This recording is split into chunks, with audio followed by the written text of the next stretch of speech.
Right. So on that note, we will begin the RW Roundtable on battery swapping in India. And with that, good afternoon and a very warm welcome to all the speakers and delegates who have joined this RW Roundtable on tapping the potential of battery swapping in India.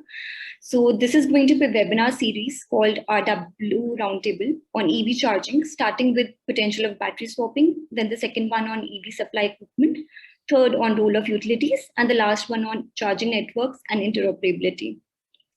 The first webinar on battery swapping aims to provide an understanding of the opportunities and challenges in the adoption of battery swapping models in India against the backdrop of the recent draft battery swapping policy launched by NITI Aayog. And we hope that the webinar will provide a platform for a useful exchange of information and ideas on the strategies to meet the objectives of the battery swapping policy and boost EV adoption. And the format of the discussion is going to be that first we'll hear remarks from Mr. Singh from NITI Aayog, and then we'll have a very interesting panel discussion with our four very esteemed panelists. And throughout the event, I would request you to please keep posting your comments, your questions, your queries in the chat box or the Q&A box, because we can summarize all of these comments and send them to NITI Aayog. And because the draft policy is still open for discussion, and it's the discussions or the stakeholder comments are expected to close by June 5th. So on that note, I will now begin this RW Roundtable, and I would like to first invite Mr. Singh, who is Director E-Mobility and Senior Team Member for Advanced Chemistry Cell Program. Mr. Singh, if you could please switch on your video and your audio. Yeah. Yes. Am I audible? Yes, sir, you are. I'll just take a quick minute to introduce you, sir, and then we can begin with your remarks. Perfect. Yeah. So Mr. Singh is an electrical engineer from NIT and an MBA from IIM Calcutta. He's worked in corporate for 12 years before joining NITI Aayog as lateral entrant at director level in e-mobility vertical. He's worked in management positions in Daimler and MAN Truck and Bus India. He's a senior team member for ACC PLI. He's part of ETD 51 Committee for EV Infrastructure Standards and also part of technical jury for battery swapping standards. He's also leading the battery swapping policy formulation at NITI Aayog. With that, sir, we're all ready for your remarks. Requesting you for about 20 minutes or 15 minutes of remarks, and then we'll have an interesting Q&A with the delegates and also from the people who are moderating. Thank you, Khushbu, and thank you, Renewable Watch, for having me here. I hope I'm audible. Yes, sir, you're audible. Perfect. Thank you. So, India is already at the inflection point of mobility revolution that is being driven by EVs. The contours of mobility landscape are constantly evolving. In 2021, 329,000 electric vehicles were sold in India, representing a 168% rise when compared to the previous year's 122,000 odd units. Out of the total sales in FY21, 157,000 units were high-speed electric two-wheelers, and 146,000 units sold of L3 electric three-wheelers. Also, the sales of electric four-wheelers increased from 4,600 odd units in 2020 to 14,218 units in 2021. As battery prices are falling globally, EV capital costs would become similar to ICE vehicles, and EV operational costs are already lower than ICE vehicles, internal combustion engine vehicles. The transition from traditional ICE vehicles to EVs is inevitable, and a robust charging infrastructure is a key prerequisite to achieve an accelerated adoption of EVs in the nation. We need to establish a ubiquitous charging infra which is tailored to the needs of our transportation fleet, India's transportation fleet. EVs traditionally come with their own batteries, which need regular charging using the power supply. Battery swapping is an alternative which involves exchanging discharged batteries for the charged ones. This delinks charging and battery usage and keeps the vehicle in operational mode. Battery swapping is generally used for smaller vehicles such as 2 and the 3-wheelers, which have smaller batteries that are easier to swap compared to 4-wheelers and electric buses. Battery swapping offers 3 key advantages relative to charging. First is time, space, and cost efficient, provided each swappable battery is actively used. It is directly related to the asset utilization. Further, with existing technologies, charging takes at least 3 to 4 hours, adding to inconvenience and creating range anxiety. The resulting vehicle downtime is particularly significant for freight and the shared mobility vehicles, whereas battery swapping is done in minutes, as the batteries are pre-charged in swap stations. Second, charging stations require more space, since vehicles need to be parked next to the chargers during the charging process, whereas battery swapping stations can stack multiple batteries on top of each other and require limited parking, which would address space constraints in urban areas. In fact, swap stations can be compared directly with the ultra-fast chargers, wherein the downtime is less than 2 minutes. In fact, it is almost equivalent or less than the time it needs to refuel your IC vehicle. Batteries account for 40 to 60% of EVs, depending upon the size, what size is there in your vehicle. Separating batteries from the EVs could therefore lower the upfront cost of EVs significantly, thereby driving EV adoption. Battery as a service is a common business model used by battery swapping service providers. This involves users purchasing an EV without the battery, which of course lowers the upfront cost, and paying a monthly subscription fee to service providers for swappable batteries throughout the vehicle lifetime. That means you need not to own the batteries. They would be available at subscription model, and you will have the choice of choosing the subscribers of who is providing you that subscription model. It is similar to the telecommunication model, wherein you are free to choose whose subscription, whose services you want to take. You want to take Airtel, you want to take Jio, whose services are best suited to your needs, best suited in your area. That means the signals are available in your area. The plan is according to your needs. Similarly here, according to your requirement, the driving conditions, availability of the service by the providers, you will be free to choose the subscription service. Secondly, the subscription service actually not only decouples the battery of the vehicle, but also helps you to release from the technology risk. That obsolescence of the technology is something which is being taken care by the specialists, that is the battery OEMs and the charge point operators. They will be upgrading you time to time, and accordingly your subscription services will vary. But then again, the market driven forces will drive and will help to formulate the best of the available services are available to you at the minimum of the rates possible. While battery swapping is still at nascent stage globally, it is gaining ground, especially for the commercial and the fleet operations. Our focus in the initial phase is to cater to the light EVs, where it is easy to plug and play the batteries from the vehicles to the battery swapping stations. In long term, we see buses also plying with hybrid battery model, fixed battery plus the swappable battery, both together.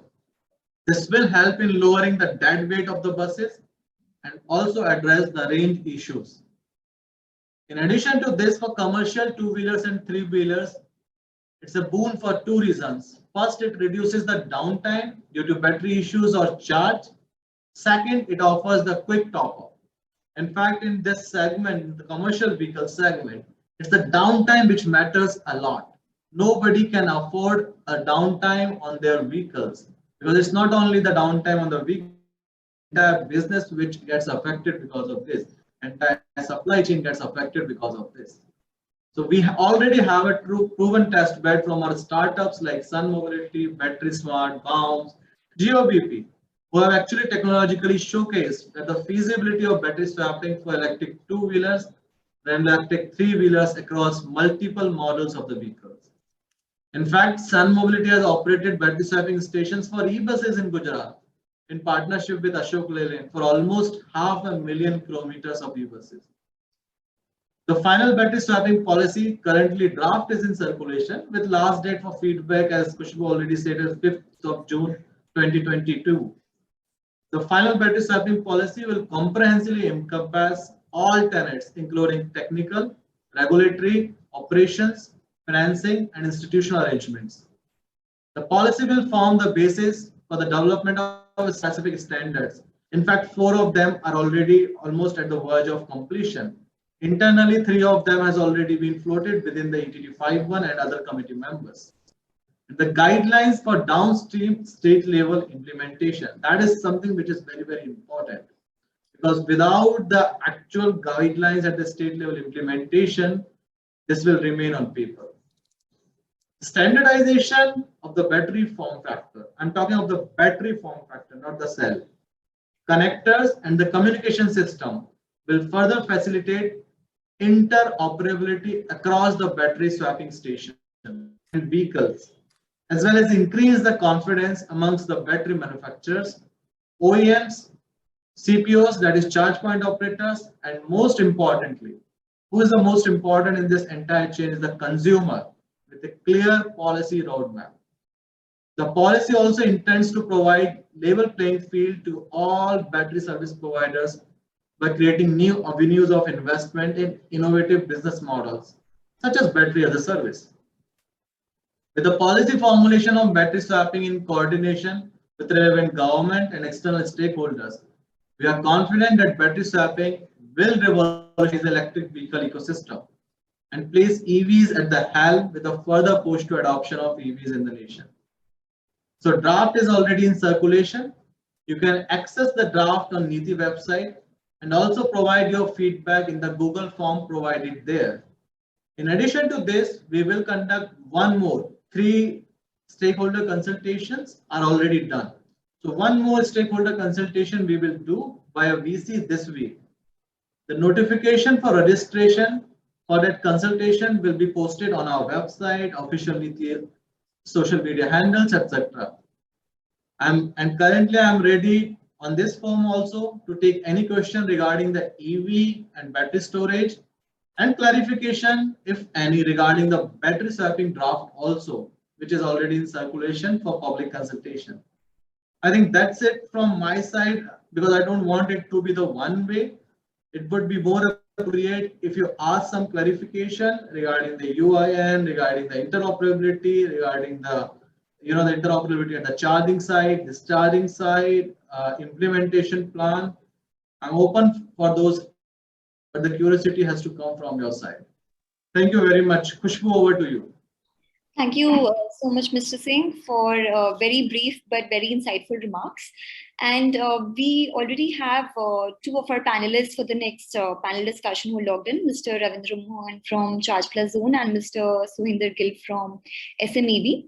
Mr. Gill and Mr. Mohan, if you could also switch your videos on, if you have any comments or any queries for Mrs. Singh, I would like to give you a chance first. Mr. Gill, why don't we start with you first? Yeah, thank you. Like, no questions, absolutely. We are on board for battery swapping. Theoretically, it's a great idea. Only a few things have to be kept in mind, and I think they are all doable. First is return on investments. See, battery swapping works for medium to heavy users as of now. For mild users, we have to see how the cost becomes affordable for mild users. So people who are using less than something like 30 kilometers in a day may have to pay heavily for battery swapping. So we have to work out formulas so that the costs are distributed. For example, generally a swapped battery is much more costlier to produce than a non-swapped battery, mainly because of the connectors, because of the reliability and ruggedness it is required to be there, the containerization, and the data handling at the back of it. And also the swapping station costs are very heavy. So on the basis of ROI, if somebody expects a gross return of around 33-35%, then generally, like for example, one battery is going to be 50,000 rupees in case of a 2 kilowatt hour battery or so, or 1.5 kilowatt hour battery. So for a mild user who's doing 30 kilometers a day, it comes to a tariff around 50 rupees or 60 rupees, which is 2 rupees a kilometer.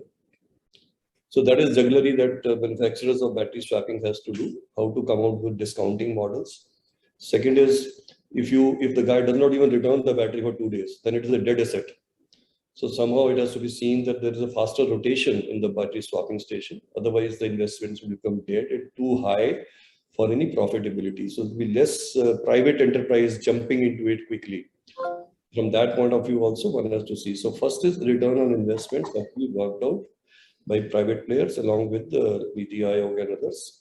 And maybe some sort of a support at the back end from NITI Aayog in terms of subsidy, etc. will work something on that side. Second is standardization. It's easier said than done because technologically it is very difficult for batteries of different chemistries and different type of configurations to talk to each other and talk to the swapping station. Revenue sharing could be an easy thing because that is already done in ATMs and other ways. But on technical configuration, we'll have to really work very hard to see that it doesn't strip off the fineness and perfection in the batteries, because the batteries would be graduating upwards in technology as the time goes. And swapping standardization would have to upgrade itself to see to it that all types of technologies, all types of data handling, all types of chemistries, if they are allowed, they are able to talk to each other and work well. And obviously operational difficulties, like in India, anything starts with vandalism and everything starts with a security guard also standing there on the corner. One has to see to it, how do we take care of things which are operationally, the difficulties are taken care of because it's a high asset value item. And from that point of view, from safety, security, etc., we'll have to see to it the property and the realty is well guarded, well operatable easily, and without any so much of expenses of security guards 24 hours standing on it. And then is it high density? For example, if I have a scooter without a battery, or if I have a scooter without a fuel tank, without a petrol, I don't have to worry for a petrol because I find every 2 kilometers there's a petrol pump. But in case the battery swapping stations are not in enough density, that's a deterrent for a customer who initially may have to go 3 kilometers backside and then go forward to his office or work just to swap his battery. So there should be enough density, and there is a classic grid that is made for a city, which is a 3 kilometer by 3 kilometer grid, which means so many swapping stations have to be there in order to kick off. Otherwise, this will always be a strict no-no for a guy for thinking that I'll be unnecessarily bothered by having a detour just to swap if it is not on my way. And the last bit is, as the time goes, the batteries are going to be much more cheaper perhaps than today. So the asset value is going to be depreciated heavily. So when it comes to replacement of batteries, the asset value would have gone down. So investors are going to keep that in mind who are investing, that your asset is accelerating very sharply. And 4 years from now, when you need a new set of batteries, they will be much, much cheaper available, whereas your batteries will be still costlier. So how do you justify the investment into the area? All of them are doable, but all of them need a lot of deliberations with the private entrepreneurs and the policymakers. Thank you. Thank you, Mr. Gill. Mr. Singh, do you have any comments to what Mr. Gill just said? No, very, very valid comments. In fact, we keep engaging on different forums every alternate day, so to say now. More or less, definitely what he said, these are the challenges for sure. And in fact, that is why the policy is going to be an enabler and the facilitator. As far as the standard at the, there's the charging side and the discharging side. The charging side is the swap station and the discharging side is in the vehicle. So when it comes from interoperability perspective at the charging side, this is still something which cannot be done as of now. It will take some time. But as far as the discharging side is concerned, that is within the vehicle, if that is something which is not achieved, then it actually is not going to serve the purpose of the consumer as such. And to achieve the scale and the asset utilization, both the things together, as well as to serve the people, as he rightly said that, see, in case of the battery swapping, you need to have the battery swap station. And if you don't have that in the next 1 or 2 kilometers within that you may need to take a detour, go to a particular specific place and do there. So the definite business models around the feasibility will develop. For example, if you are somebody right now, what is happening? If you have a 3-wheeler or the 2-wheeler, and your workers are regularly picking up something from, for example, the gig workers, they have to pick up something from a particular site, and after 5, 10, 20, 25, 30, 40 kilometers, they are going to come back to this place after every service or the delivery. Then definitely that particular area becomes a hub wherein these changes, these swaps can be done. In fact, that is what is happening right now also. Even in the 3-wheelers, this is what we have seen. So definitely these business models will develop according to the needs and the requirements. So that is why we always say that the swaps as well as the fixed battery, they will coexist. It's not that one can replace the other, they will only complement. And depending upon the segment with which they are dealing and the requirement of the customer, they will further develop. Right. Thank you, sir. Mr. Mohan, do you have a quick suggestion or a comment to what Mr. Singh just said? You muted, sir. I think you'll have to unmute yourself. Okay. Thanks for the invitation, Khushbu, and opportunity to talk to a gathering of 60 plus people. Yes, I fully agree, Mr. Gill, that this has to happen. And as he suggested, we have been operating this battery swapping for last almost 2 years, 1.5 years, more than 1.5 years. We have taken over the assets from Ola in NCR region, and now we are getting into Sonepat and other areas in Haryana. To take it forward, we have put something in Lucknow also. So our experience is field experience I would like to share. One is that since we serve, and these are the last mile delivery of people, that means e-rickshaws. Basically, that is where the maximum battery swapping has taken off, and that is where exactly the whole thing is being forward, in the sense that become most popular, and we see maximum traction there.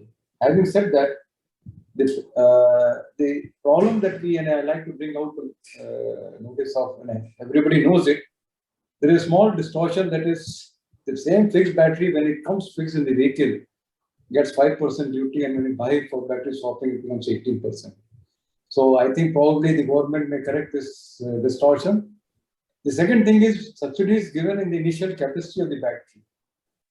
There is no, every year, there is no flow that we get 3-year life or 2-year life of the battery. The manufacturers of battery are not forced to incorporate the standard and avoid the shortcuts method in manufacturing and the deliver that they do. It's our experience of 2, 3, 4 manufacturers that we have tried to use and do POC, etc.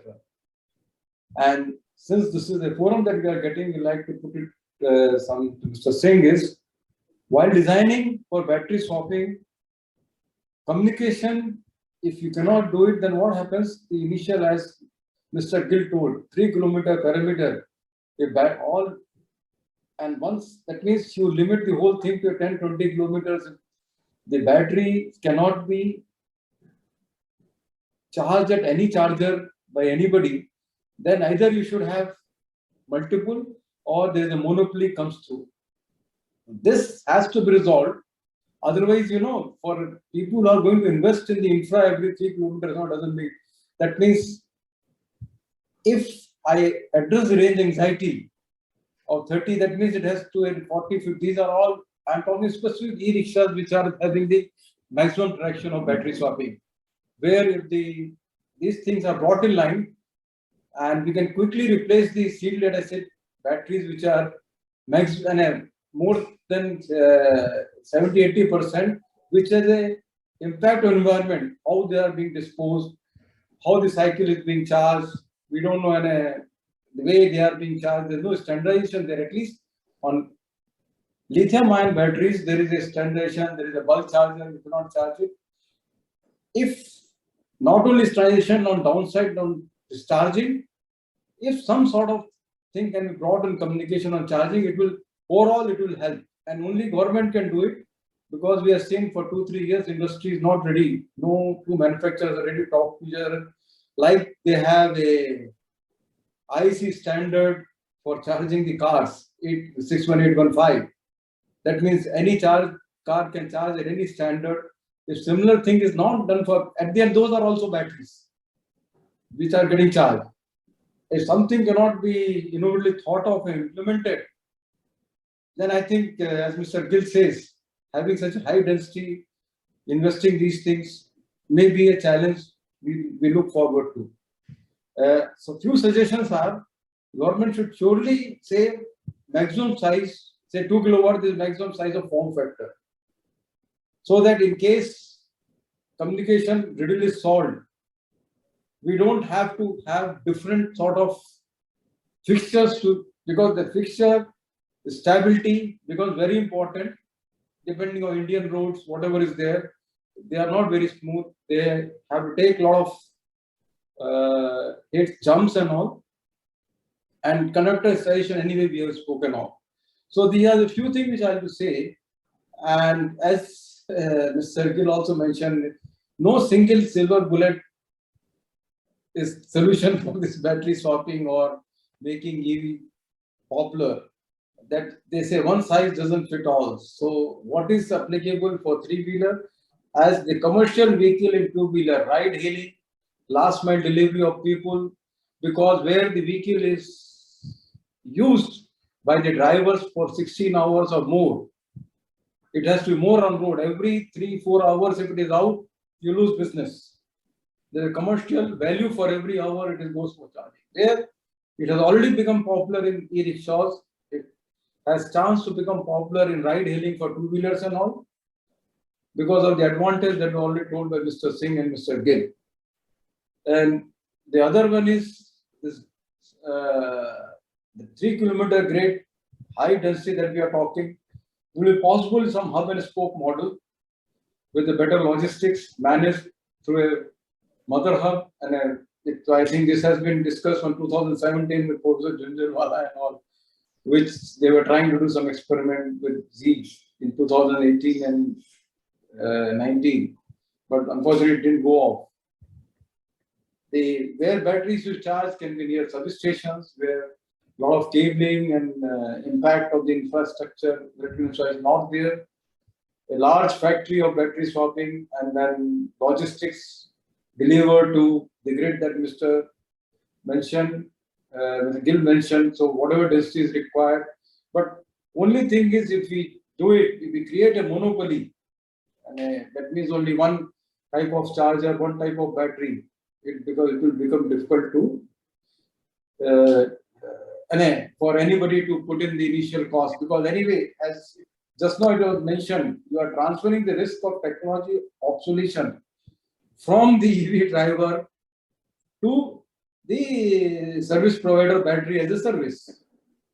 Now he will be equally hesitant if tomorrow OEM says, this e-rickshaw is going to, this new technology of battery is going to work, give 10 kilometers more. The fellow is going to come demand, why don't you change the battery? The other fellow is giving at this. What do I do before the life cycle of the battery is over? So, and this all chicken egg story. I think the market is evolving fast. Let us see how we do it. But industry and government has to work together so that next steps are taken. Thank you. Thank you so much, Mr. Mohan. Mr. Singh, I do see some questions from the various delegates also who've joined in today. If you permit, I can just take probably... Khushbu, actually, Mr. Arya is there, and so is Mr. Lewis. You may want to hear from them first. Yeah, sure. Mr. Arya, Mr. Lewis requesting if you have any suggestions or quick comments for Mr. Singh, then who is joined in from NITI Aayog. Mr. Arya, would you like to go ahead first? If you have any suggestions or comments on the battery. No, I think, so first of all, congrats to NITI Aayog and all the support members and ministries who've thought of this kind of a project of coming out with a policy for swapping. I think it's a great step to begin with. My only suggestion, which I think anyway is kind of repetitive because NITI Aayog is already listening to people, but I would strongly say that, you already invited for comments, which you are expecting by 5th of June, would be to do a deep deliberation on those comments. Some of them may look quite opposite to what you may have as an opinion or as a direction, but I think the most important thing which is required in this kind of a transformational change is building of consensus amongst the stakeholders. Success of this policy would be largely dependent on building a by and large huge consensus around it. If that doesn't happen, then there are a lot of potential roadblocks to the policy and the implementation of it. So that's the only point or suggestion I would like to make. Right. Thank you so much, Mr. Arya. Mr. Lewis from Magenta, who has also joined. Mr. Lewis, any comment or suggestion that you would like to make? Well, apologies to the panel. I joined in late and I'm taking this call from the road. And my suggestions would largely come from the EVET platform of Magenta, in which we deploy electric vehicles and also as a charging partner. And we use battery swapping as an option in that fleet. So it is going to be a user kind of a feedback and not so much of an operator of swapping largely. So two points that I would like to make is at this point in time, and it has already been validated by others, is the standardization. The standardization in not only necessarily in the batteries, but in the way the voltage systems operate in the vehicles as well. I think we need to start from the basics. If that is standardized, then the battery sockets, etc., can be standardized. And this becomes an issue from a user perspective when we have to work with different types of battery swapping operators, voltage systems, socket systems. So it has to start from that. That's point number one. Second, I think from a pushback to the OEMs would largely also be because these are swappable systems. Unlike safety is going to be a concern. And we are already seeing that in a couple of instances in battery swapping, and not necessarily from what's happening in the traditional fixed battery systems, but the fact that battery swapping is seen as a secondary fixture, but not part of a primary design in the vehicle, which means the battery swapping enclosures are at locations which are for convenience, but not necessarily integral to the core structure of the vehicle. And we are seeing that especially in Indian roads where you have huge bumps, etc., speed breakers. These are actually causing structural integrity issues to this battery swapping. So these are two inputs that I had to give, which requires starting from basics in this case. And I'm giving a user perspective rather than of a charge point operator perspective to battery swapping systems and solutions. All right. Mr. Singh, any remarks that you would like to make, or any solutions that you would like to suggest? Sure, Khushbu. Hi, Atul, good to see you here. We had earlier long discussion on this. Thanks, Max, for your inputs also. Mr. Mohan, very valid inputs. 2-3 things I would like to take here. One is about, in two-wheeler, the space, not only in two-wheeler, automobile sector. In fact, the space we always say is almost like a real estate. For every they have to fight. Adapters are not going to work in this for sure. So that means the size which is being defined has to exactly match. Then only it will work. The more the movable parts, the more the problems arise. Not only it's about the road condition, it's also about the driving conditions, the atmosphere in which it has to be used. So adapters are not going to work. So definitely the dimensions has to be fixed. One dimension has to be fixed.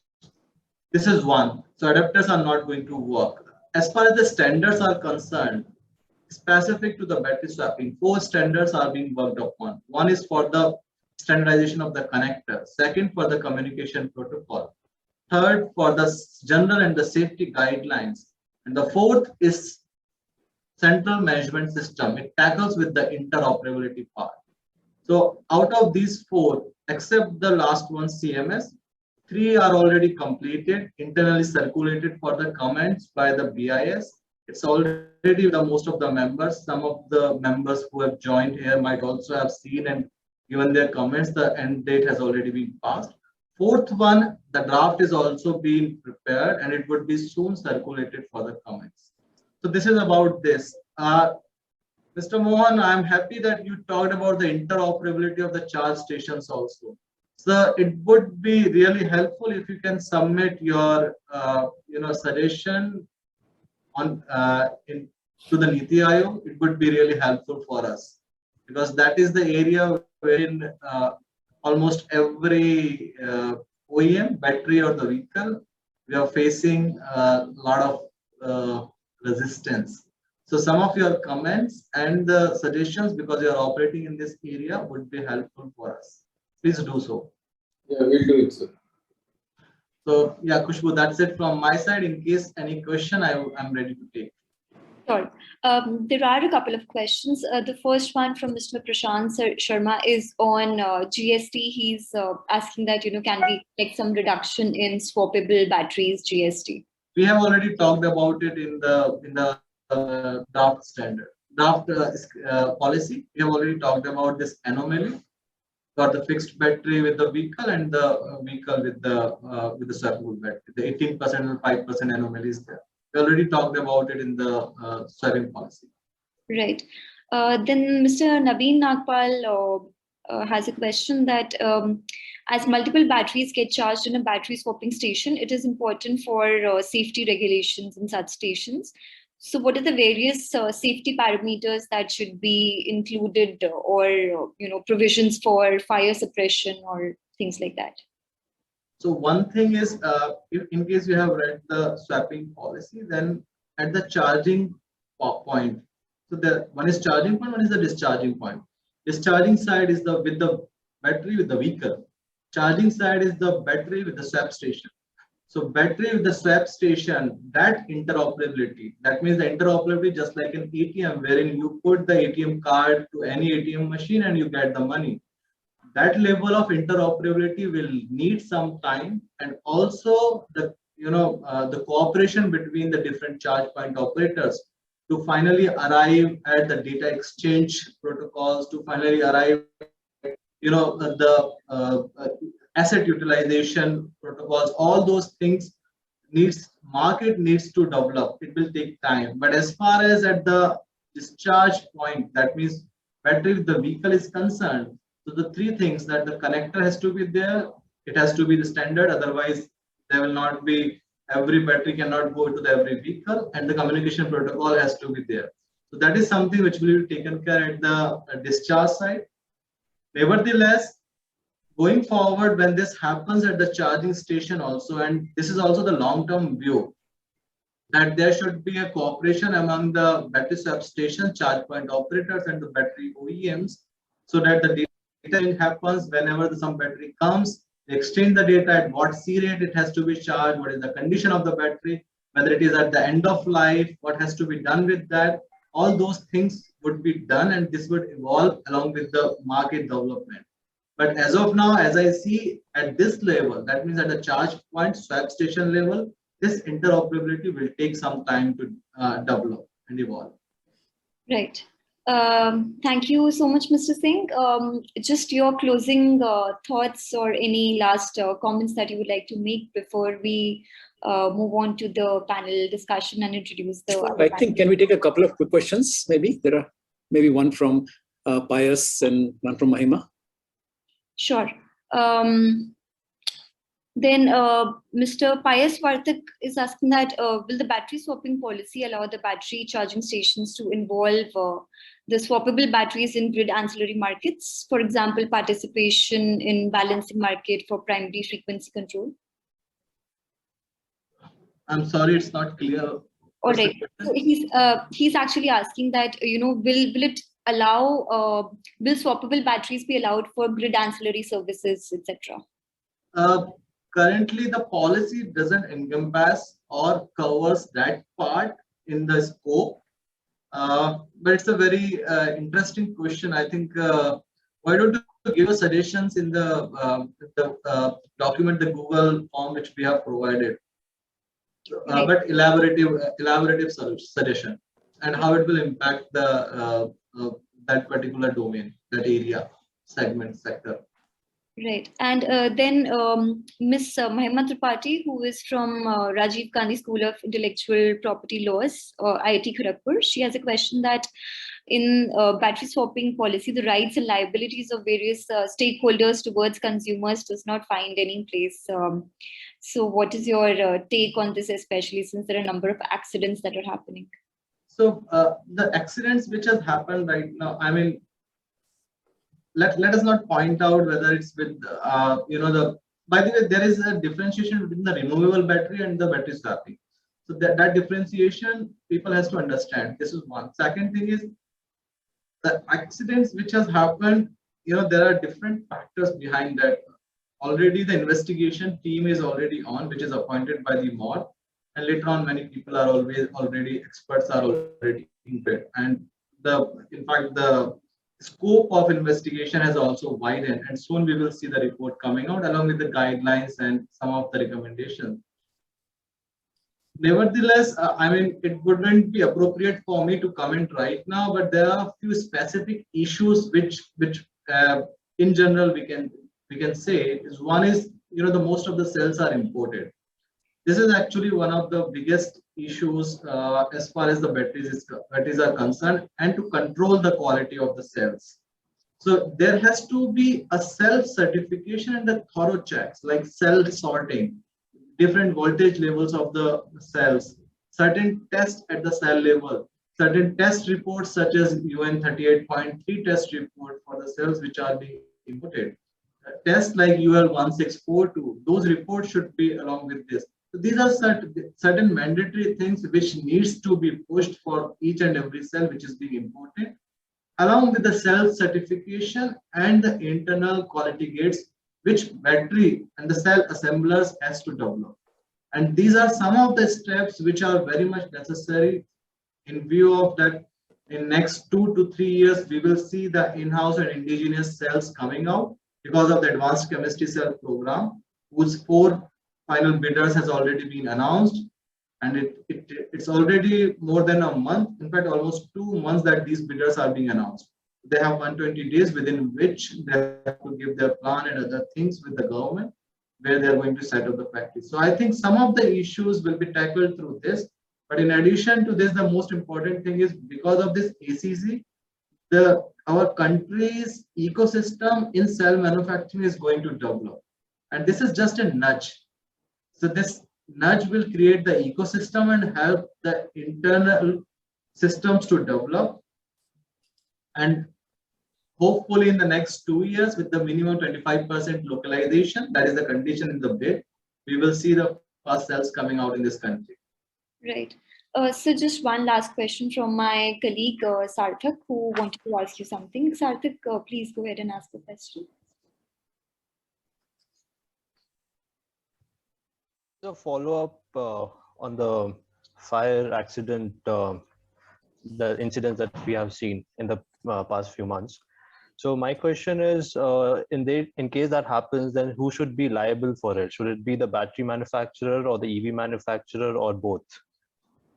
I just wanted a clarification on this. You are asking for a battery swapping, right? Or in the current state also when these fires have happened?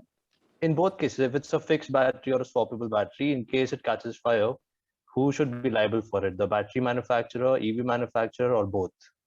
So give some time for the final recommendations to come out, because I'm not the one who should be pronouncing the judgment here. Let the investigation team come out with the detailed investigation and the recommendation. That would be the right approach here.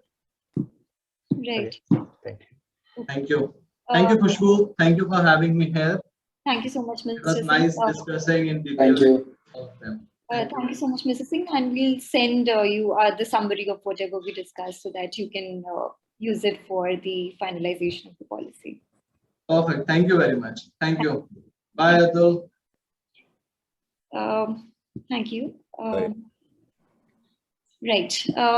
we're now all set for the panel discussion. And before we begin, I will now quickly introduce all the four panelists, starting in alphabetical order with Mr. Atul Arya. Mr. Atul Arya is Head Energy System Division, Panasonic India. In his current role, he is spearheading Panasonic's ambition to be a leader in the energy storage market. For over 2 decades, he has honed his skills in multicultural environments and various markets, among which are India, Bangladesh, Sri Lanka, and China. He comes with experience in various sectors like manufacturing, data centers, and T&D, and has previously worked in global companies like Siemens, Schneider Electric, and Alstom. Then we have with us Mr. Sohinder Gill, who is CEO, Global Business Hero Eco, and he's also the Director General for Society of Manufacturers of EVs. He's been at this post for the last 11 years, a mechanical engineer from DCE, started his career with Larsen & Toubro in the aerospace division in the satellite launching project of ISRO. He later worked in all the major functions in leading automotive organizations like Hero Motors, Escorts, Yamaha, Honda, Kinetic, and JQ Group in manufacturing, engineering, marketing, international business, and strategy management. He's a certified BPR specialist and has been involved in many JVs and M&As in his career.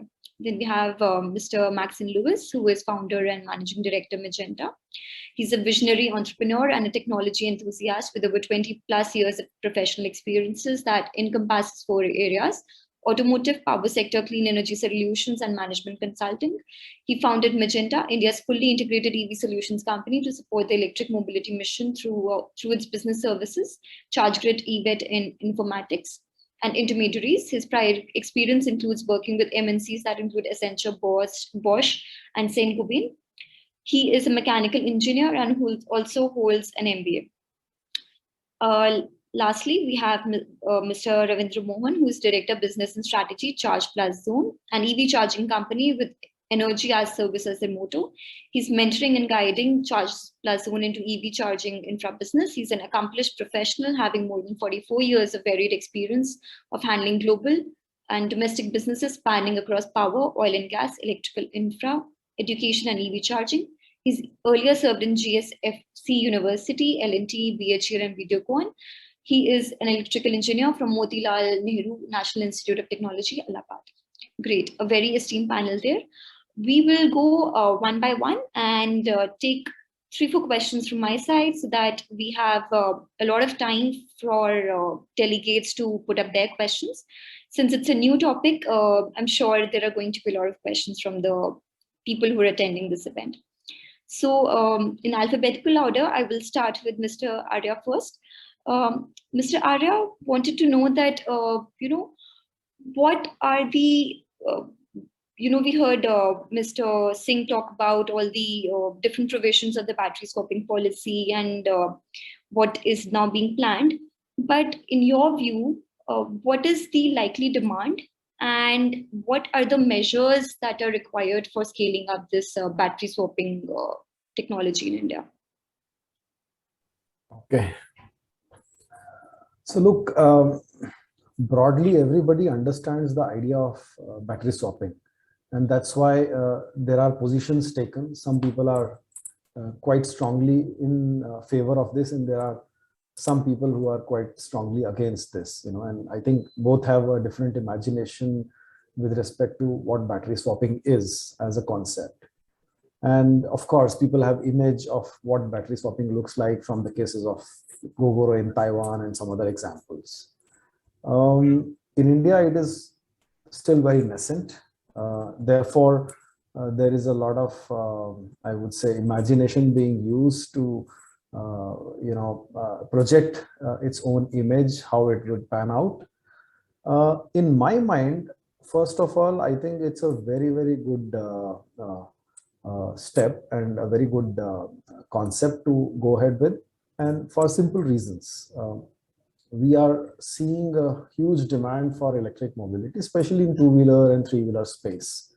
Now, when we started this journey a few years back, and I've been, listening to one question that when the battery prices are going down, the way it is projected, right? And we've all seen they are not going down. They are either stable or in some cases increasing. And I think for the industry to continue to grow and become significant, shift from IC to battery backed vehicles, the battery price, the price challenge needs to be addressed. And I think battery swapping would address that as a challenge, taking it out from the product of the electric vehicle. Therefore, it is extremely, I think, important. And I think this should grow, in my opinion. And demand would be as big as the number of vehicles which we take up, and so we are seeing a huge scale up in two-wheelers and three-wheelers. I think it should continuously grow.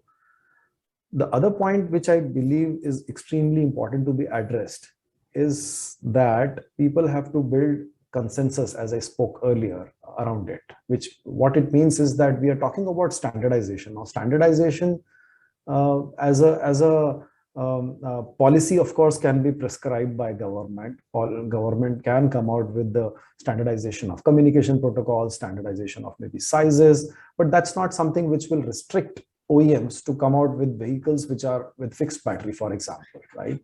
And if the OEMs continue to do that, then this policy may not take off the way it is supposed to take off, right? And I think that's where the consensus has to be built between the OEMs,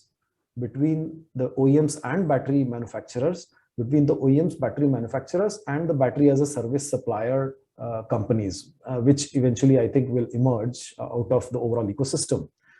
And the third most important thing, which I believe needs to be addressed or is critical for this, is the safety and the ability for the battery to live up to the expectations. And I think this is an extremely important area once again, because recently we've seen fires, we've seen so many challenges, and people have already, again, their opinions. I keep reading reports that experts are saying this is because of cell, this is because of BMS, this is because of blah, blah, blah. I think this is because of everything, including poor workmanship, including not willing to pay the right price, everything.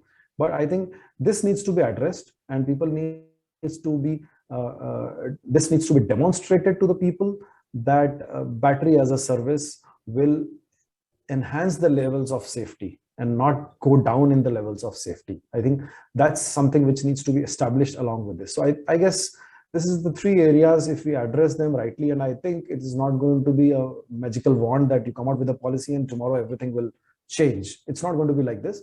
This is going to be a long journey. We need to plan for all these, walking through the journey, through the various steps, and then I'm sure over a period of time, we'll see a great success. Right. Mr. Gill, your thoughts on how do you see the demand in this space, and what should be the measures that are required to scale this up? Mr. Gill, you muted. Yeah, it's very clear. It's not going to be overnight. It's not going to be in 1, 2, 3 years. It's going to take time. And therefore, the strategy has to be do it in smaller lots, in controlled spaces, show success, and then expand. But one thing is certain, that this subsidy thing on e-bikes is not going to be forever. And the day the subsidy tapers off, the e-bikes may go back to where it was selling in hundreds, not in lakhs. So in order to coincide with that point, which is around maybe 2 to 4 to 5 years ahead, the battery swapping is an answer to reduce the cost of ownership of an EV, at least at the capex price. So from that point of view, perhaps it should sit back, and it's a good ramp up to do, so that at that point of time, when government thinks of tapering down the subsidy, the battery swapping takes enough density is created so that it doesn't hurt and doesn't have anything to do with sort of pushing the e-mobility's revolution backwards. So that's one point, surely. But otherwise, on B2B, it's already a success. In three-wheelers, it's a survival, because the guy makes money out of running a lot of time on the road. And for B2C, it's something which is habit forming. It will catch on slowly. Maybe I would give 3 to 5 years back. There's nothing really that can accelerate it, except that guys who are investing, they have to burn a lot of money to make it so attractive for the customers initially for a few years, that any business does. Like they come out with schemes which ensures that there's a conversion of people who are buying EV not to start buying batteries at that point of time, because they find the running cost also comparably much lesser as if they would have owned versus as if they would have swapped. So those type of solutions will have to be found out. Thank you. Right. Mr. Lewis, your thoughts? Yeah, hi. If on the same question, couple of points. I think battery swapping as an option has specific use cases, and we all know that. It may not serve everything, but it will serve something, right? A fixed battery will serve not everything, but something. But this is the right time in terms of the technology development to happen, right? And I'll just kind of, Sohinder Singh ji has already spoken about the business side of it. I'll just give you some technology side of it. Is a couple of points which I think are important over the next couple of months to get sorted. And we spoke about it, standardization, etc. But there's one component of the thermal management system, and we have seen enough and spoken enough about it. We talk about the BMS, and that serves a purpose. But in battery swapping, the thermal management system, not necessarily on the charging side or the battery swapping station, but within battery also would become an important factor, because as in different cities, the temperatures are different. So I think that is some piece of the puzzle on the safety and the quality aspect, which will require some amount of improvisation. At this point, we don't see that happening. It's always the thermal management system outside of the BMS and outside of the battery cluster. It is largely during the charging, right? And we see, and we have seen the tests that during utilization on the road, especially because these swappable batteries are at the lowest ends, most closest to the roadside, so that the ambient temperature on the road is on the high side. They are impacted by it, and that is also one input on because of which the so-called usable percentage of the battery is largely reduced. So a thermal management system, which I think is important, and another one, and which is not often spoken about, and because I think NITI Aayog is also speaking about data, transfer or integration across multiple battery and battery swapping operators. I think one important input, and this is largely operational, and I'm not trying to demean the discussion down, but largely operational, is the entire telecommunications aspect. And because these batteries need to have something called as battery locks or SIM card systems. And I don't think yet, essentially because a lot of the times these are not in the open. These are at locations where especially the tier 2, tier 3 cities, where telecommunication is going to be impacted. And hence, some of these considerations have to come through. You may have to use a Cat4 system and not a Cat1 system on the battery BMS modules. These sort of learnings have to be captured. And I think it's important for the entire industry to come together and say, hey, listen, these are the various things. In fact, in this panel itself, there's an amazing amount of learning at different aspects of the entire BMS or the battery swapping solutions. Some of these need to be captured, and it may require some kind of an organization which need to come through, and it may need not necessarily be a government body. Sohinder Singh ji has led a lot of these earlier. He's brought together industry veterans and kind of. So there are different pieces of the puzzle. Everyone is trying to solve it separately. But at the end of it, this is an ecosystem which will require all of it to come together. I'm just giving 2 examples. There are many other examples of where technical solutions need to come together, and on the back of which amazing business models can be created. It's just a matter of time that these things. So I'm just laying it on the table as far as this is concerned, but I do feel a value. In fact, in Bangalore itself, we operate a number of vehicles which are using the battery swapping stations. We do participate with a lot of OEMs, and every day is a new learning. Every small aspect becomes a new learning, and sometimes it's an aha moment. It's sometimes not about the great technology or the battery cells. Sometimes it's as simple as, hey, listen, how high is your battery container from the bottommost position on the road? So these are the various very interesting conversations we could have, and it needs to come together. But last point I just would like to place to the panel and to the audience largely as well is, I think at any point in time, let us not compromise safety over anything else. And we have seen this. Unfortunately, we have come to a point where we have to speak so much about safety. And it may not only, it may necessarily mean in the cells that we use. It may talk about the BMS or the thermal management system or the entire container systems that are used, all of that should be focused on only one point, is how safe can that element be. Once safety is in place, then optimization on cost can be done, not the other way around, where cost optimization is the first parameter and then safety is an afterthought. I think that is a great learning we need to take care in battery swapping solutions that we are trying to build right now. Thank you so much. Right. Mr. Mohan, would you like to add to that, since you have a fair bit of experience in this, managing and operating actual battery swapping stations? Where do you see the demand going and what has been your experience? You muted, so you will have to unmute yourself. Yeah. Yeah. See, everybody has spoken everything about it, so nothing much left for me to add.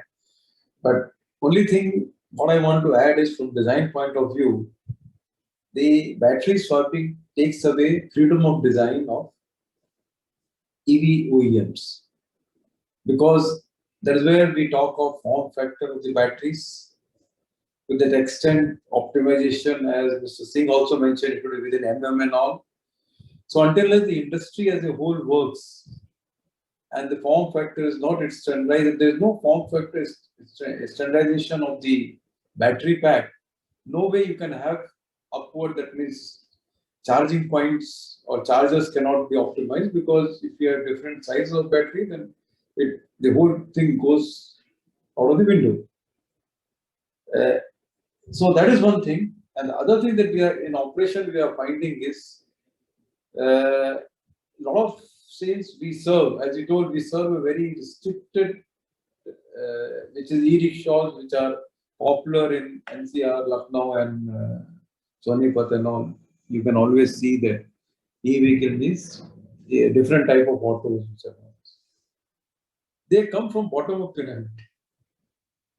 None of them, hardly anybody owns the e-rickshaw, say, very few, 1% or 2%. Everybody is hiring and doing it.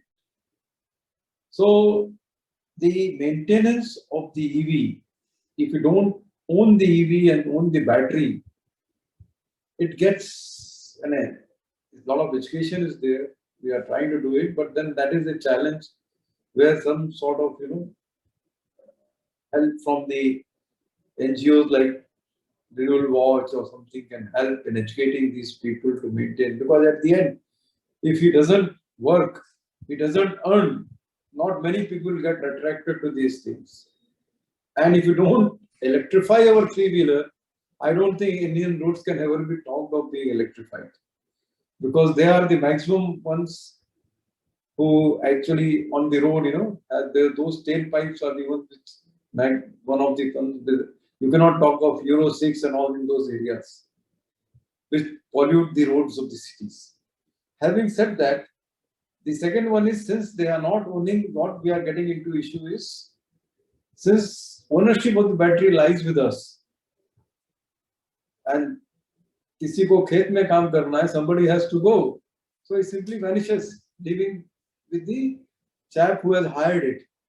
And there is nothing in it. We as an industry are trying to evolve, but if some sort of system is built, or where these rickshaws parking are there, instead of the owner gali mein park, for us to locate and get the batteries before they go into discharge, always one team always keep roaming and doing it whenever there is a holiday season comes, which is quite often for India. Holi, then some Kharif season, this season, every time we find people go away.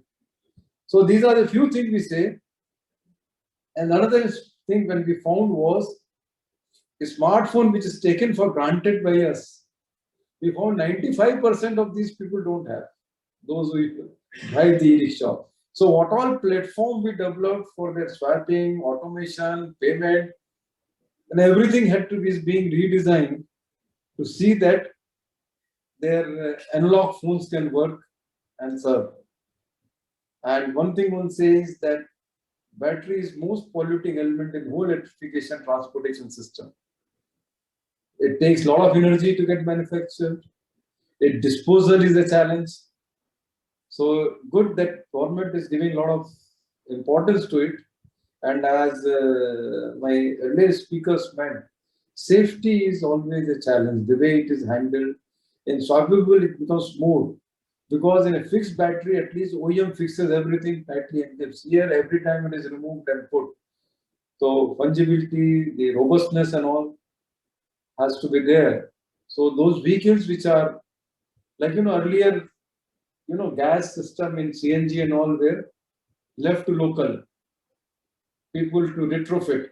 But once the OEMs started doing it, and for OEMs to do it, fixing of form factor becomes very important.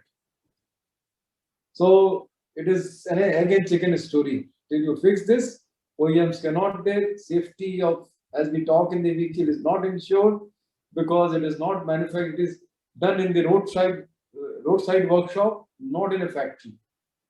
So whatever good design may be, but its quality repeatedly becomes a challenge. Right. And the other one to support this open system is, if you don't have this, then if Government of India wants startup OEMs to take care of this battery as a energy as service business model to emerge, nobody will have the deep pockets to take one OEM, multiply it enough. There are enough vehicles to do it. It will always be a challenge. So till this standardization across the 3 or 4 domains that we spoke of, and interoperability is implemented on the ground, the scalability that we are looking forward will always be challenged. It doesn't make a very good sense to have a closed loop and monopoly. Closed loop systems are going to be monopoly. And then we know what happens when there is a monopoly, whether it's telecommunication or anything.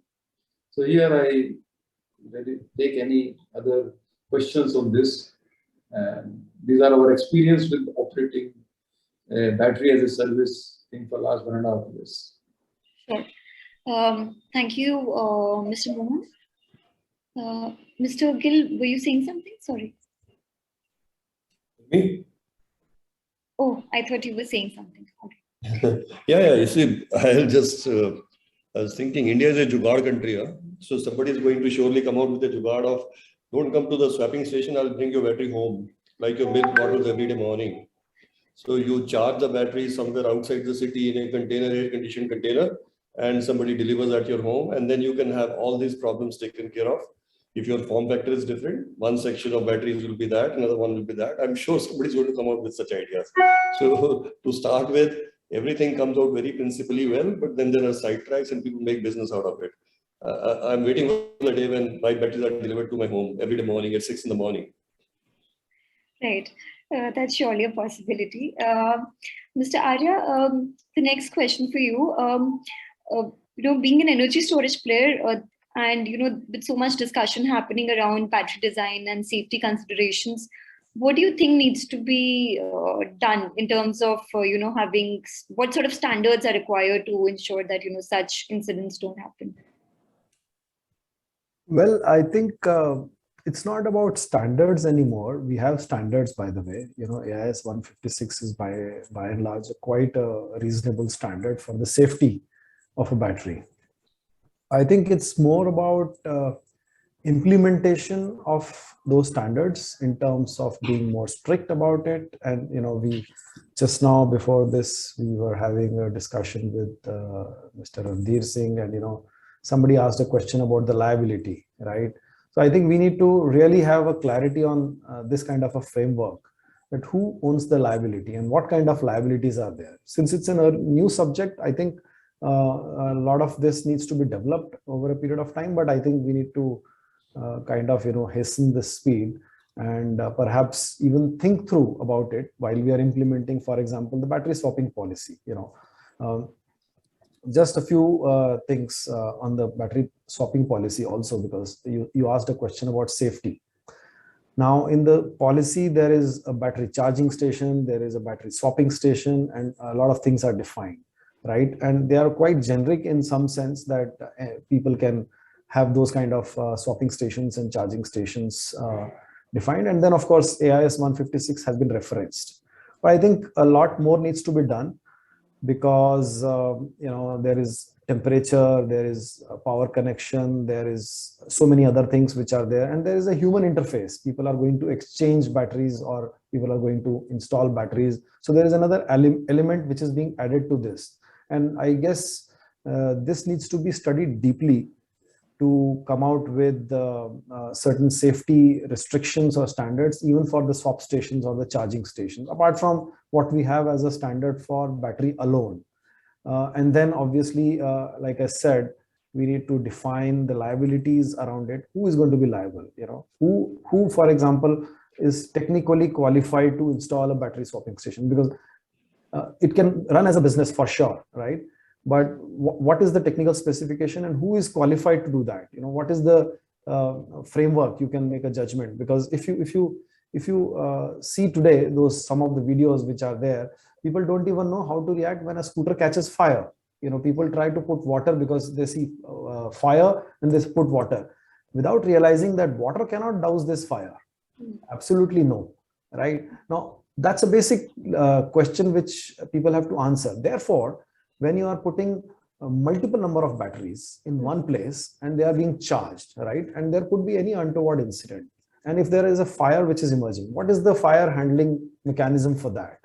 Are our fire safety departments in each state or each municipality, are they really tuned for this? Look, we can always define standards, but we will always find there will be incidents, right? We have building fire standards, but there are fires in the buildings. We have electrical short circuit protection devices, but still these happen. So I think these two tracks we need to balance. We need to have the right kind of, let's say, standards and liabilities defined. B, the right framework for implementation of these, and C, then what is required to prevent all this, you know, or in case of incidents, what kind of actions need to be taken, what kind of infrastructure needs to be developed. I guess if we just go ahead with making policies for only expansion of business, which is great, I think we need to definitely work very hard, not just from the government, but from the industry, for expansion of this new opportunity called electric mobility and anything and everything related to that. But we need to be cognizant of the fact that growth of this business is also dependent on the reliability of this business. If people see scooters catching fire, they are already scared. If people see battery swap stations catching fire, they are definitely not going to touch, right? People are going to definitely go back to the petrol scooters or petrol cars, no matter what is the price of petrol, because people want to have their lives first.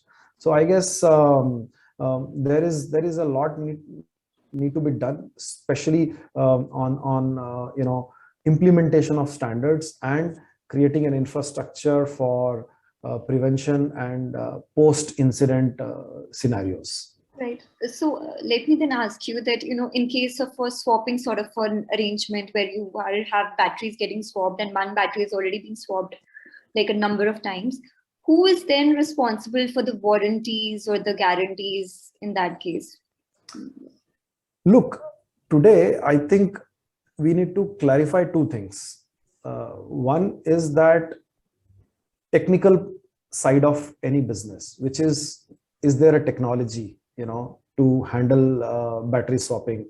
Is there a technology to make a battery which is robust? That's one part of it. And second is the business side of it.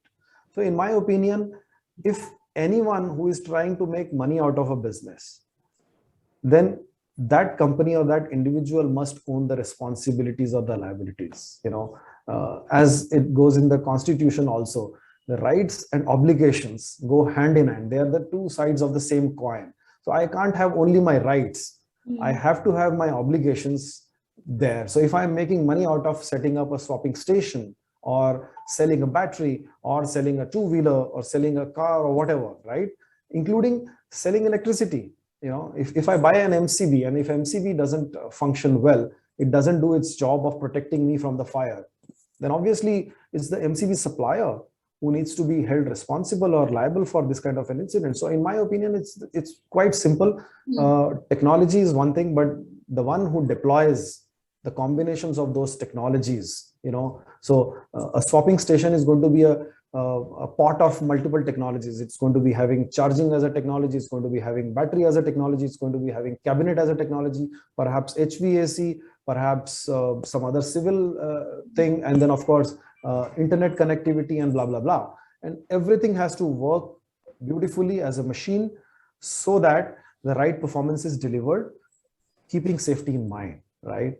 And I think we need to have lots and lots of procedures. For example, end of life of battery. We are talking about recycling of the battery when the battery reaches end of life. Now, who defines that, right? If I have installed a battery and I'm a businessman, my interest is to squeeze as much as possible from this. And to that extent, I might want to continue deploying those batteries, even if they become unsafe from the end of life perspective, right? And there has to be someone who is going to keep watch on this. And I think it's me as a businessman who is making money out of it should be held responsible for not letting the end of life batteries into the system and mandatorily put them into recycling or whatever mechanism is decided. So I think there is a lot of such aspects which needs to be paid attention in this kind of a policy. And one policy document may not be enough because this is a new industry. So perhaps we need to do a multiple versions of it. And as somebody said in the previous, just now, somebody mentioned that we need to try out in a particular area or a particular city, for example. And I think I always take this example of Delhi Metro. We did a great job with Delhi installing metro, though they are not related, but in some sense they're related. Once DMRC established its credibility of doing projects well in time, within budget, with excellent quality, today DMRC is driving this in pretty much all the states, and that's a model. So I think we need to build that model and continue to learn with that. Right, thank you. Mr. Lewis, a slightly different question for you. When we talk about interoperability, then how will that work in battery swapping, and what role you feel can, data sharing or transparency have in this entire thing? Sure. The basic ethos of interoperability is standardization. Right? And Mohanji has spoken about it. He's talked about the fact that, so I'll not deliberate on that piece, but interoperability from a data perspective is what I'm going to talk about. Essentially, you are having these assets full of energy, and you need these energy packs, if I were to call, to be speaking to the vehicle and speaking to the cloud as well. Because as a charge point operator or a battery swapping operator, I need to know where the assets are, right? At any point in time. Not only necessary to know where my assets are, but also to know what is the value of the assets in terms of energy value, right? And also provide another level of service to say, okay, the charge is low, etc., etc. Now, interoperability is at multiple levels, and I'm talking about not challenge. The batteries have to be swappable between the swapping stations also. At this point, there are two different companies which are operating this, and to provide an end-to-end ecosystem for a customer who's buying a vehicle. He doesn't care about the batteries. He should be able to swap it different swapping partners. That's point number one. Second, that also the Mr. Lewis, I think there's some connection issue at your end. Enough and many OEMs in the three-wheeler space with whom the swapping station systems have to operate with. Correct? So you see the multiple levels of interoperability, and hence one of the last points is around the fact that it's data interoperability, which also is required now under the NITI Aayog policy, which requires some element of data to be positioned. So interoperability will have to be broken across these three levels. One is interoperability across the OEM platforms. Interoperability, then the next level is with the various partners.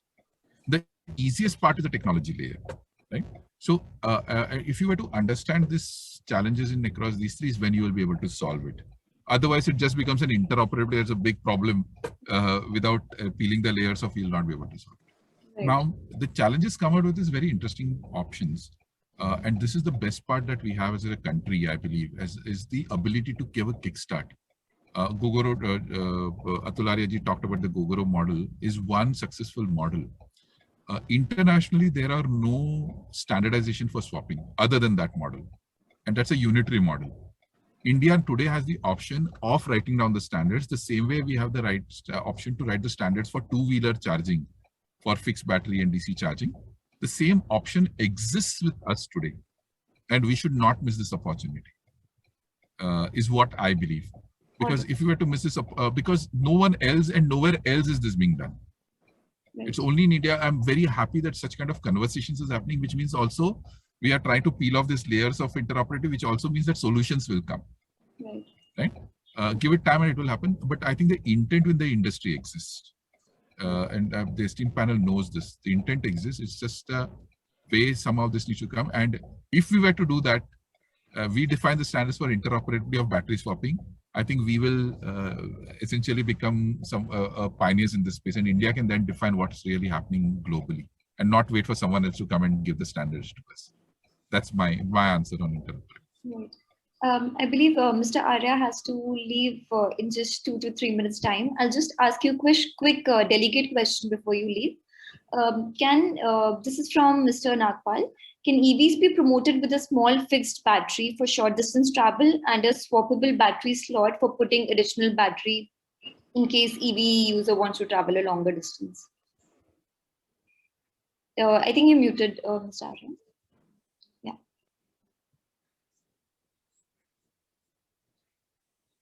Yeah, sorry. Yeah. So I think very interesting subject. Like I said, since we haven't tried swapping at that scale with multiple ideas, there are only some very, very brief imaginations about it as of now. But I think a very brilliant suggestion that one can have a small fixed battery for short distances and then the swappable battery.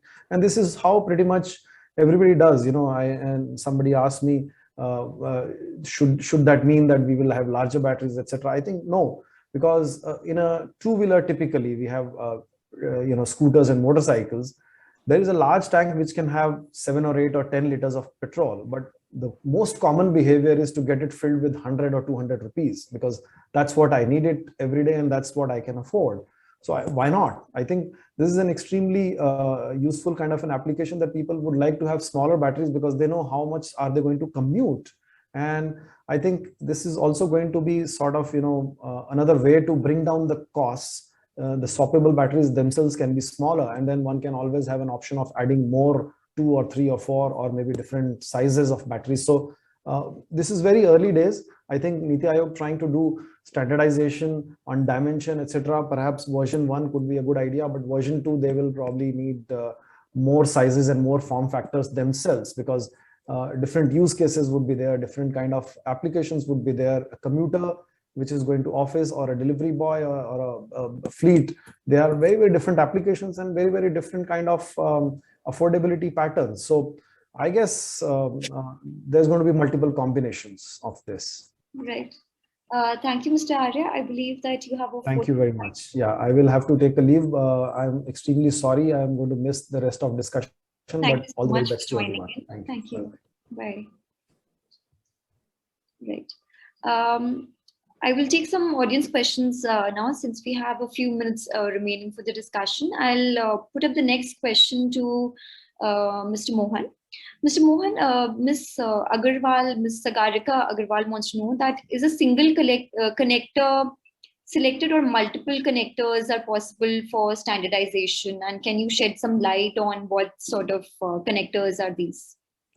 Today, the three-wheeler e-rickshaws, which are where this system is most popular, uses 2 types of connectors. One is Anderson, other is Chicory.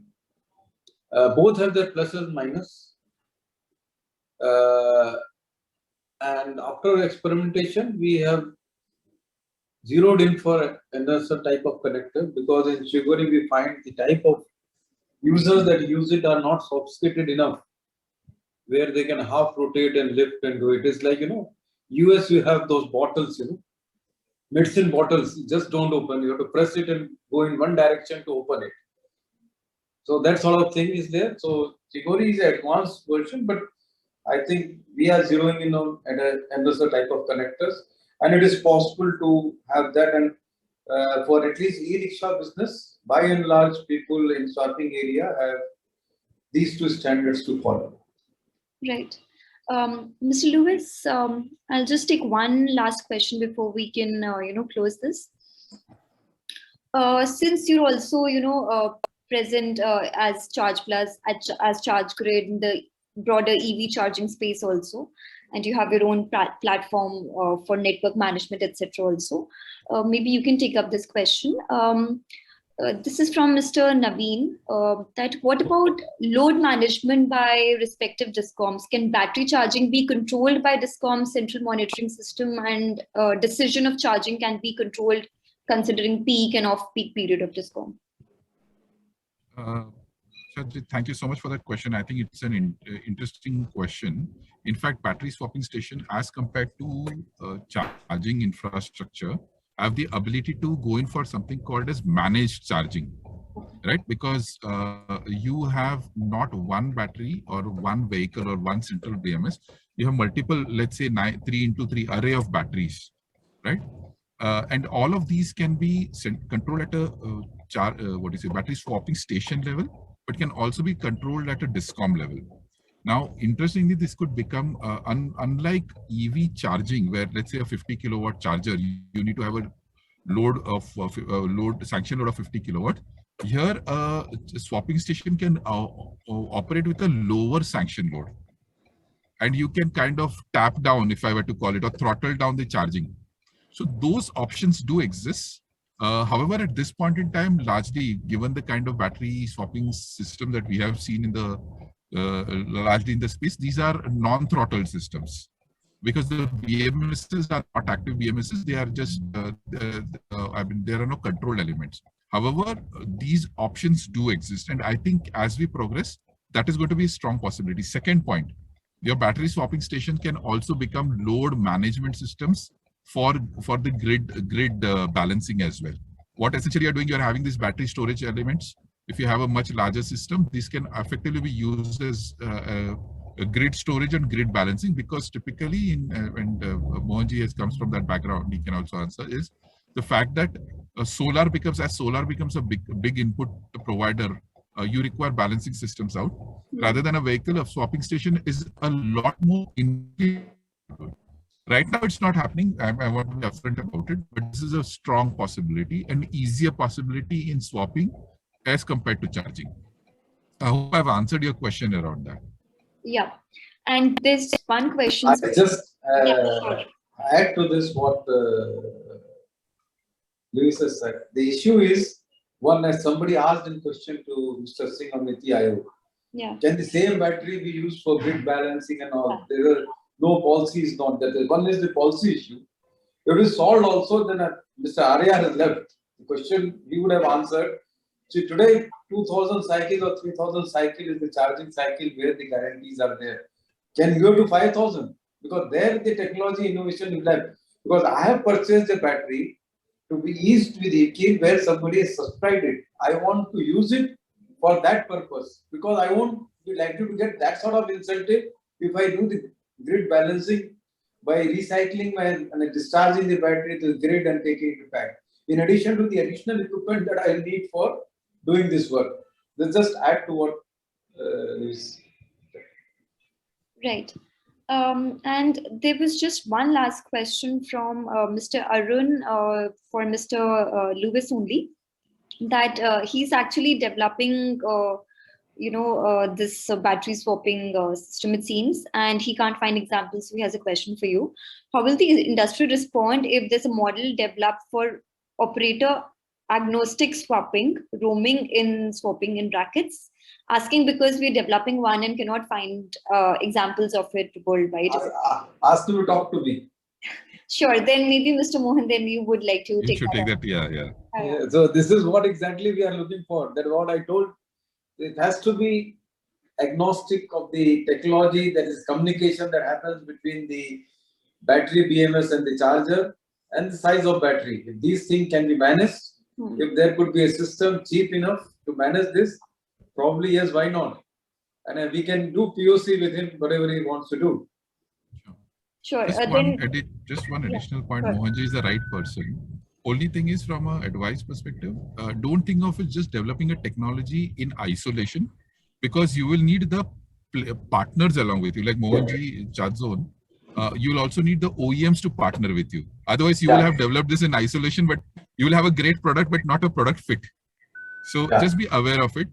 Do not, especially in an ecosystem view, any development will have to have you'll have to take all the players along. Otherwise, you will have an isolated system. Again, you will become one of the players who becomes another isolated player. And Mohanji will be the best person to talk about it. Yeah. In fact, if he has something, we can together again go back with the suggestion to Mr. Singh has specifically asked, because the existing charger manufacturers are not ready to make a battery agnostic chargers.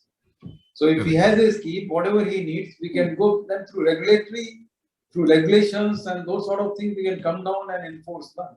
Absolutely. Everybody is saying it is not possible. If there's somebody startup is ready to break the glass ceiling and do it, why not? Why not? Absolutely. Then maybe Mr. Mohan, I can share your email address please. with Mr. Arun. I'll do that. Yeah, and this is one question from my colleague Sarthak. He wants to ask something on RE-powered charging stations. Yes, so I think in our initial discussion with Maxson, we had talked about rooftop solar being used for charging this charging infrastructure. So are there any pilot studies on the same being used for battery swapping stations? That feasible, not feasible? Sure. So like we have experience in setting up the solar-based EV charging station. We did something similar on the swapping station as well in Bengaluru in our office. We did that. But what happens is battery swapping by itself, again, uses the console systems use a 230 volt system. So effectively solar to, which is a DC system to an AC system, and back from AC system to again a DC system. So there is this transition. So till such time you are not putting up solar dedicated for battery swapping, it's an additional add-on, but not primary source of power to battery swapping. It works out. I want to give that input. I'm not saying that it cannot be possible, but the amount of solar panels that you will be required and the expected turnaround on the battery. Battery swapping is a turnaround business. You need to turn around. It's like a Udupi hotel where you need to turn around as many tables. Here you need to turn around as many cycles on the charging. So here the requirement is that of quick charging as quickly as possible. Unfortunately, solar is not super amenable. So renewable energy based or solar based charging, till such time it is one form of energy source, works. Second point, and Mohanji will also speak about it, is the fact that we are looking at open access as a solution, both for charging, fixed charging, and also for battery swapping. But that requires a 1 megawatt minimum point load systems. If that is possible, you have a super swapping station that could work out, wherein you are taking the power from the grid, but it is actually being sourced from a solar based from a solar power plant. So I hope I've answered both your questions. One is, don't think of solar as a direct, think of it as an enabler. Second, wait and hope that there are some changes in the minimum Open criteria access for open access. Yeah. And the other one is, Sarthak, what happens is round-trip efficiencies also impacts. Okay. You're getting a point. If today in Europe and US, there are POCs being done to take the solar panel directly and charge the batteries and then use it for the battery charging. That is what is being developed is a battery bank. And from battery bank, there are dispensers attached to it, depending on what you need. So that POCs are, as we speak, is being done in Europe and US and all. Yeah, it's now that since they are doing for charging, technology exists for charging the battery bank, from there use a dispenser. That means you get off whether you need for 150 kilowatt charger or 50 kilowatt charger, it's like a tap. The presently charger is all integrated with the AC to DC conversion. So they have bifurcated it, made the battery storage separately, and then different dispensers depending on what type of car. And this has been generally been enabled due to high 100 kilowatt and odd type of batteries that are instead of 30-40 kilowatt batteries which are coming earlier. The new cars or luxury cars which are having 90-100 kilowatt batteries, that has forced us, instead of just investing in 100 kilowatt, 150 kilowatt charger, it is sitting idle. So they said, let us have only small dispensers and the battery storage somewhere. And that is where renewable is going to be more effective, and it will eliminate the round trip efficiencies of 5, 7, 8% that again will help to make whole viable and improve the TOC of the whole system. Right. Thank you so much. Thank you so much, Mr. Lewis and Mr. Mohan, for taking time out for this discussion. We thank you for staying till all the questions were also answered. So thank you so much. And Our pleasure. with that, we've come to the end of this webinar. So I would like to thank all our speakers and delegates for taking out time for the roundtable today. We hope that the discussions were useful. I would also like to inform you that we will be submitting all the suggestions to NITI Aayog. So if you have any more suggestions, please feel free to email them to us and we'll make sure that they reach NITI Aayog. Also, our next RW Roundtable is on EV supply equipment on June 13th. For the people who already attended this event, we'll be automatically sending you the login link for that one, so you need not register again. And we do hope to see you at our next roundtable as well. Thank you so much. Thank you, Mr. Lewis, Mr. Mohan. Thank you.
Also, we are organizing 3 other webinars, like I said, on EV charging.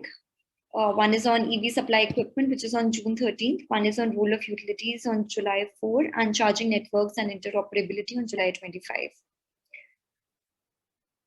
So if you want to be a part of any of those, please write to us and we'll send you an invite.